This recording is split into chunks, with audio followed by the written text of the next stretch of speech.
ketika air di dalam permukaan bumi diserap oleh cahaya matahari, oleh panas matahari, terjadi penguapan.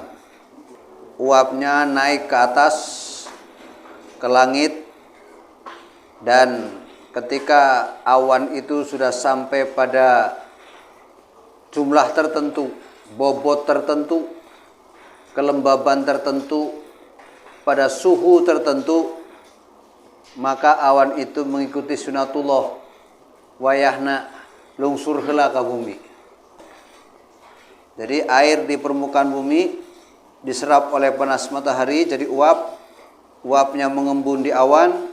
Setelah sampai pada jumlah tertentu, sampai pada kelembaban tertentu dan suhu tertentu, maka air itu akan jatuh lagi ke dalam bumi.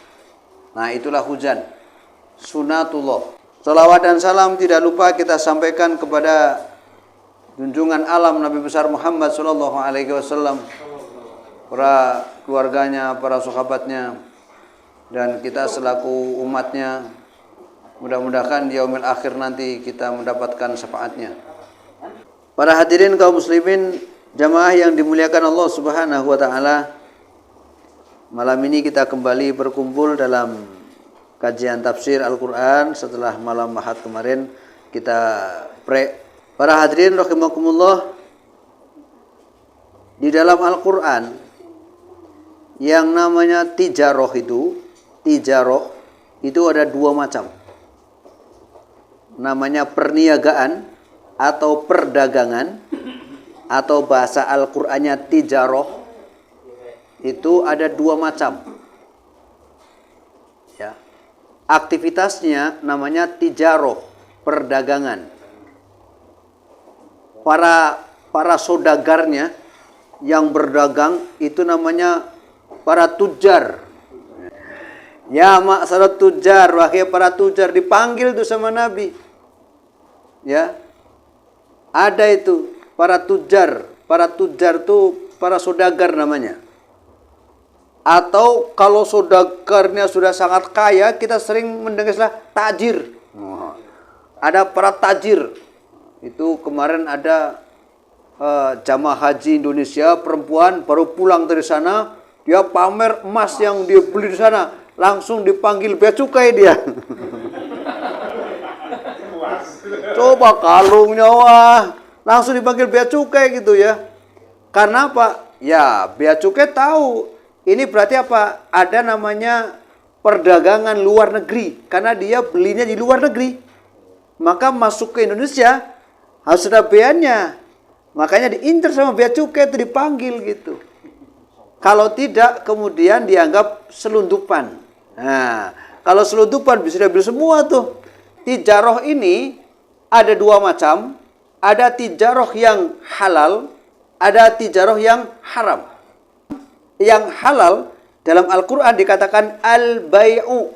Nah, tijaroh yang halal, perniagaan yang halal, Al-Quran menyebutnya al-bay'u.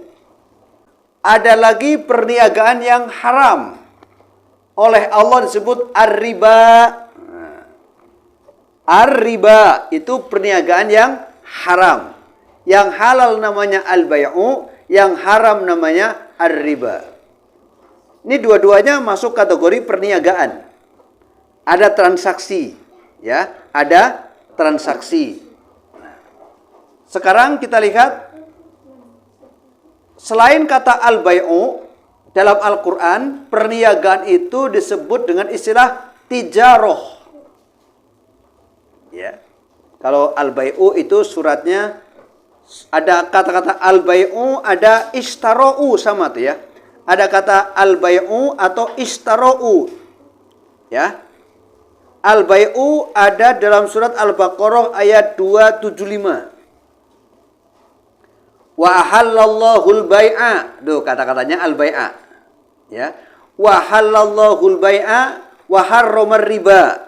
Tuh Al-Baqarah 275. Ada tijarah yang halal namanya al-bai'u, ada tijarah yang haram namanya ar-riba. Ya. Kemudian ada juga kalimatnya istaro. Misalnya dalam surat At-Taubah ayat 111. At-Taubah ayat 111, ya. Innallaha ashtara, nah kata-kata begitu. Innallaha ashtara minal mu'minina bi anfusihim wa amwalihim jannah. Allah Subhanahu wa taala telah membeli jiwanya orang mukmin, hartanya orang mukmin dengan apa Allah barter? Dengan surga. Coba, ada nggak jual beli sekarang tuh? Mas, saya beli ini gedungnya. Berapa? Nilainya nggak terhitung, mahal. Apa itu? Saya beli dengan surga. Ada nggak gitu? Nggak ada lah.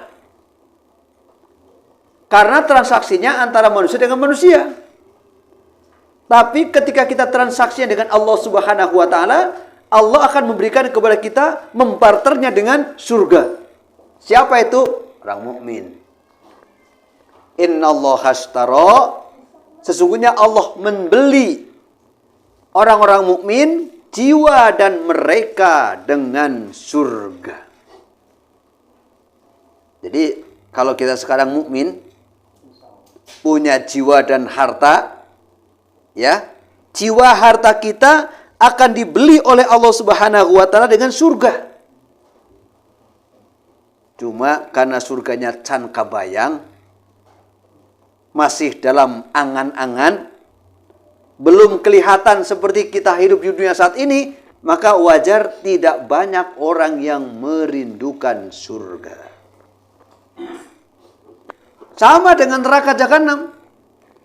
Meskipun Allah Subhanahu wa taala menggambarkan bagaimana dahsyatnya neraka jahanam, siksaannya neraka jahanam, pahitnya neraka jahanam, kerasnya neraka jahanam, susahnya orang di neraka jahanam. Allah sudah menggambarkan seperti itu. Ya. Sampai-sampai kulit kita dihancurkan. Kullama nadijat juluduhum baddalnahum juludan ghairuha liyadzuqul adab. Ketika kulit-kulitnya dihancurkan oleh Allah Subhanahu wa taala, diganti lagi dengan kulit yang baru, dihancurkan lagi oleh Allah Subhanahu wa taala, supaya apa? Supaya betul-betul merasakan siksanya neraka. Memang sakit 5 belum kerasa. Dipukul sekali belum kerasa. 2 kali, 3 kali baru terasa memarnya kan. Kayak petinju kan, kena pukul sekali, oh masih bisa bangun dia. Pukul 10 kali udah nggak bisa bangun. Itu terasa tuh. Liyadzuqul adab, agar mereka. Nah, tetapi para hadirin, meskipun Allah Subhanahu wa taala sudah menggambarkan betapa dahsyatnya neraka jahanam, tetap saja tidak ada orang yang takut dengan neraka. Tenang-tenang. Kenapa? Karena can kabayang. Belum ke sana. Komandan mau ke sana dulu? Kan tadi katanya belum ke sana. Siapa tahu survei dulu, Tad. Survei dulu ke neraka ngeunah teu gitu. Ternyata begitu survei nggak bisa balik lagi. Naudzubillah min, janganlah. Meskipun kita nggak mau ke surga, tapi tidak usah survei dulu. Nggak usah pengen tahu dulu munyaan sengsara baru mau ibadah. Nggak usah. Nggak usah survei dulu ya bapak-bapak ya. Udah kita jauhi aja. Padahal dulu para sahabat ya, begitu dengar jawabannya surga tuh, udah nggak mikir apa-apa. Perang, langsung masuk ke medan perang. Langsung masuk ke medan perang. Ketika mendengar, ya Rasul, jika aku membelamu, jika aku berjuang membela agamamu, apa yang ku dapatkan dari perjuangan ini? Jabatan, nanti jadi wakil. Nah, enggak. Begitu Nabi mengatakan jannah, langsung. Jangan tunggu lama-lama Rasul. Dalam hitungan kelima, aku sudah enggak ada di depan. Dia langsung masuk ke medan perang. Menyambut kematian syahid. Kenapa? Surga dapatnya. Sekejap itu. Begitu mati syahid, surga dia. Sekarang kita lihat ayat yang menceritakan kepada kita tentang tijaroh. Ya. Selain ada bahasa al-bai'u, ada bahasa istara'u, ada bahasa tijaroh. Perniagaan. Wah, ini nanti banyak konsekuensinya nih. Orang berdagang itu kena zakat perniagaan, Pak. Kena. Tapi ada di shopnya, ada ukurannya. Ya. Nanti semua ada hitungannya. Ya. Kita lihat ayat yang pertama. A'udzubillahi minasyaitonirrajim. Ya ayyuhalladzina amanu la ta'kulu amwalakum bainakum bil batil illa an takuna tijaratan. Nah, ketemu surat An-Nisa ayat 29. Surat keempat ayat 29. Illa an takuna tijaratan antaradim minkum. Wahai orang-orang yang beriman. Nah, dipanggil nih oleh Allah Subhanahu wa taala orang beriman. La ta'kulu amwalakum, janganlah kamu makan harta kalian bainakum di antara kalian bil batil, dengan cara yang batil. Allah Subhanahu wa taala menyeru kepada orang yang beriman, jangan kalian memakan harta kamu, harta di antara kalian dengan cara yang batil. Berarti kalau begitu ada dong cara mendapatkan harta batil, berarti ada dong. Buktinya apa? Buktinya Allah larang. Allah tidak mungkin melarang sesuatu yang tidak ada. Allah tidak mungkin mewajibkan sesuatu yang tidak ada.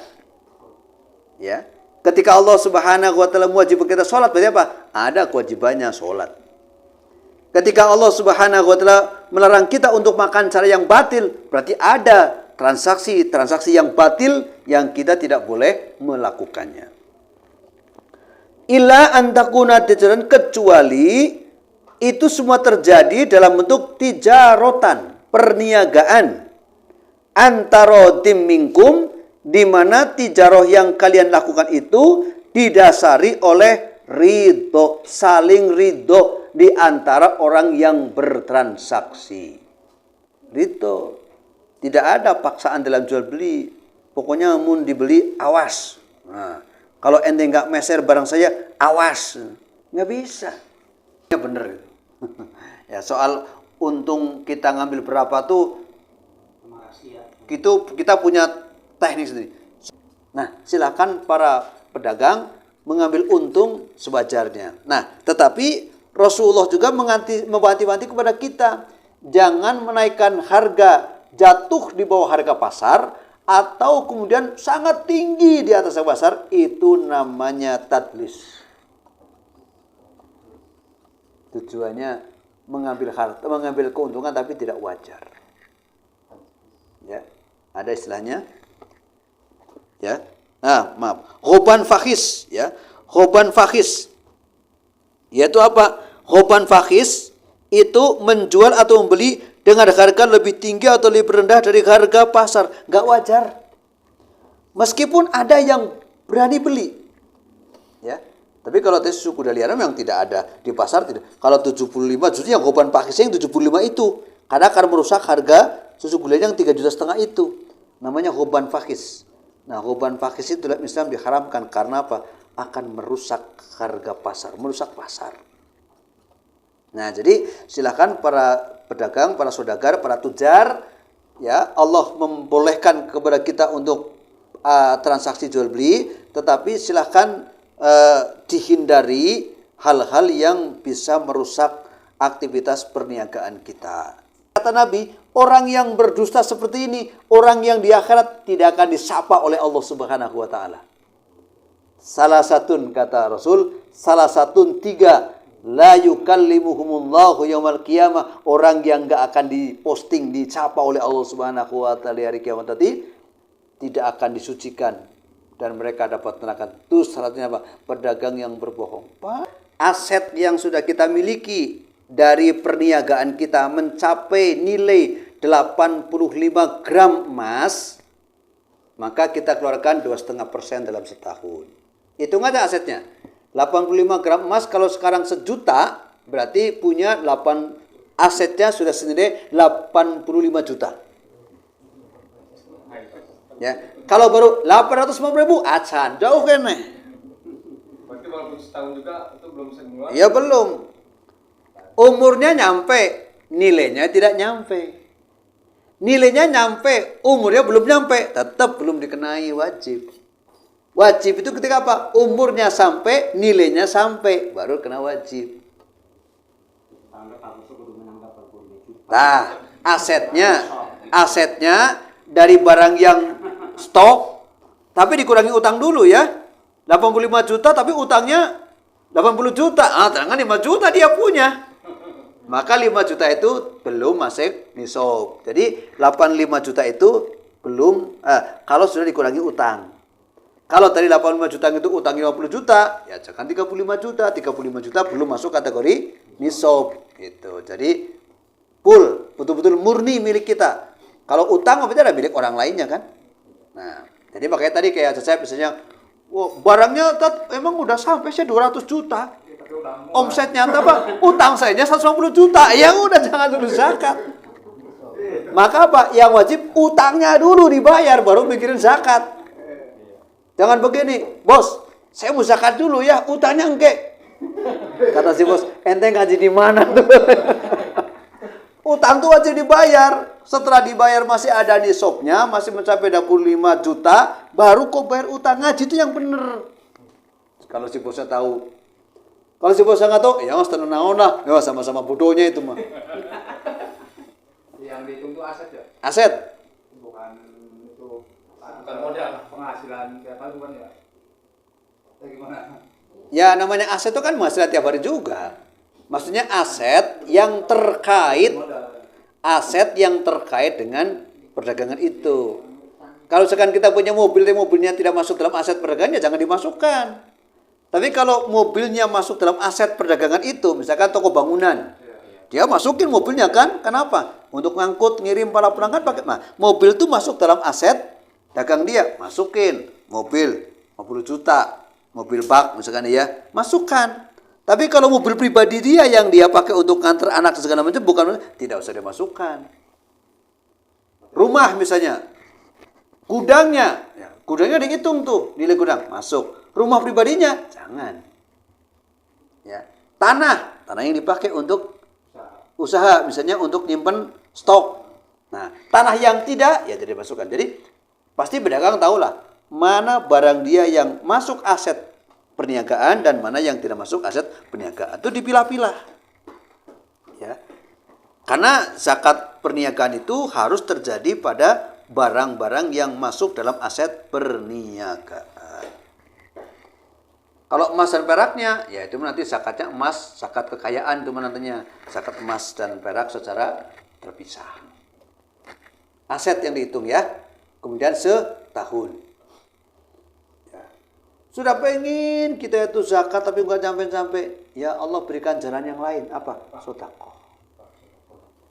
Bisa lebih besar hitungannya, nggak 2,5%. Bisa 25%. Ya tapi kan 20% dari yang kecil-kecil juga kan. 2,5% dari yang gede-gede juga kan gitu. Tapi tidak usah dilihat nilainya.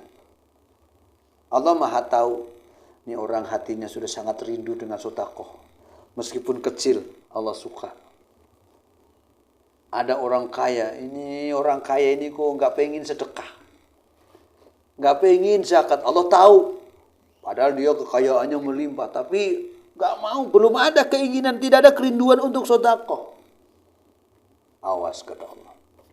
Nanti di jamat takhir diambil semua hartanya habis ludes. Ada lagi silakan? Ya, silakan. Kalau mau wakalahi, diwakalahin lagi boleh nggak? Ya, itu namanya tidak amanah si wakalahnya. Kalau wakalah itu hanya berlaku untuk satu kali wakalah. Misalkan, Pak Agus tolong carikan tanah. Dia ke komandan dan cariin tanah. Terus dia dapat. Nah, itu nggak boleh.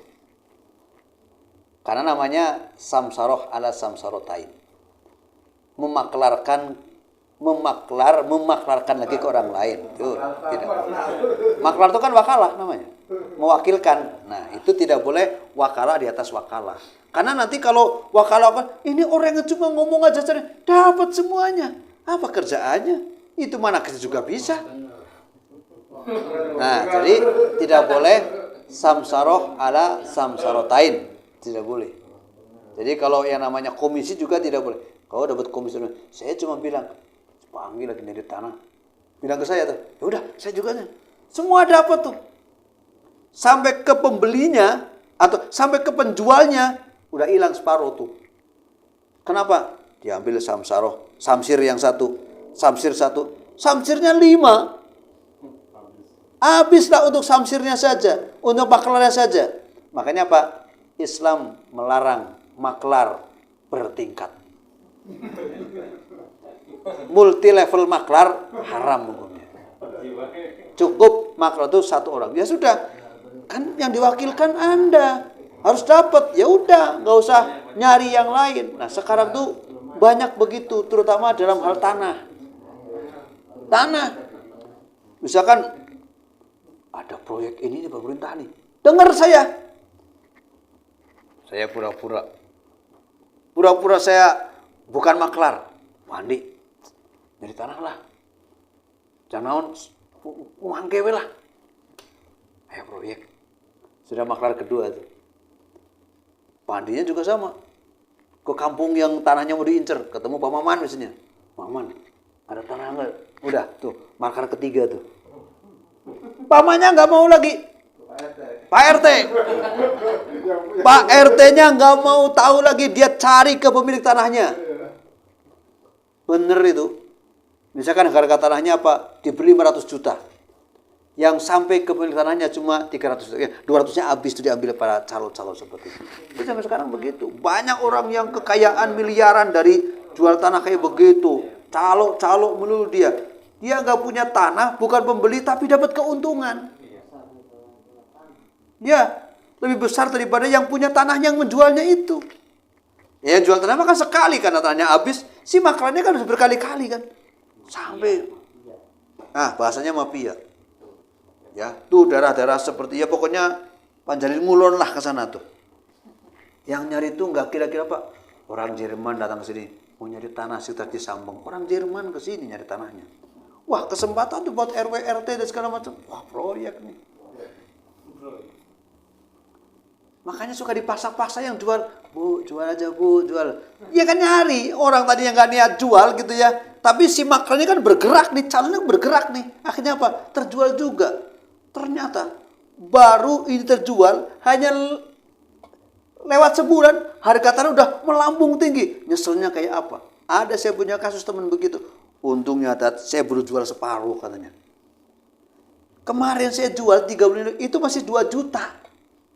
6 bulan berikutnya udah 10 juta. Untung saya baru jual separuh. Masih bisa jual separuh yang 10 jutanya. Coba kalau waktu itu habis 100% dijual. Kecewanya kayak apa? Ya kan begitu. Kalau ke orangnya bisa menawar sangat murah, ke pembelinya bisa nawar sangat mahal. Makanya betul. Yang kaya itu calonnya daripada yang jual tanahnya. Ini kezaliman modern zaman sekarang. Makan tuh tanah. Kadang minta ke yang jualnya, minta juga ke yang belinya. Nah gitu. Otomatis harganya itu naik kan. Ya, nah itu dia. Nah ini mual berkah begitu. Mual barokah. Dukun yang bertindak. Itu udah pakai Iya, kayak dukun. Baik. Ya itu ya Pak Nggi ya. Jadi tidak ada multi level maklar. Kalau kita diwakalahi jadi maklar, selesaikan. Jangan kemudian memaklarkan ke orang lain. Karena tadi Rasul mengatakan tidak boleh ada 2 akad dalam satu transaksi, tidak boleh juga ada maklar di atas maklar. Ya, samsaroh ala samsaroh itu hukumnya tidak diperbolehkan. Baik, itu saja para hadirin yang dirahmati Allah Subhanahu wa taala. Janji saya untuk membahas masalah ini sudah tertunaikan. Ya, karena tadi siang saya menjanjikan nanti malam kita bahas. Nah, sekarang sudah saya bahas. Jadi janji saya sudah saya penuhi. Mudah-mudahan enggak dituntut oleh Allah Subhanahu wa taala. Yang dituntut nanti antum semua mau mengamalkannya atau tidak. Nah, itu dituntut sama Allah Subhanahu wa taala. Karena kita sudah kadung tahu. Duh hanjakalnya ngesnyaho. Coba mun kamari canyaho halal. Kata siapa? Kebodohan kita menghalalkan transaksi yang batil. Angger batil. Tidak berubah kebodohan kita menjadikan akal kita batil, tidak. Tetap batil meskipun kita tahu kemungkinan. Hanya bedanya dosanya aja. Yang bodoh mah dapat dosanya 10, anu nyaho mah dapat dosanya 20. Nah, gitu. Ente sudah tahu kenapa dilaksanakan. Nah, dosanya berlipat. Anu kamari saya etamu yang belumnya. Nah, etamu kan belum tahu saparohna. Baik, kita tutup dengan doa kifarah majlis. Subhanakallahumma wa bihamdika asyhadu an la ilaha illa anta astaghfiruka wa atubu ilaik. Assalamualaikum warahmatullahi wabarakatuh.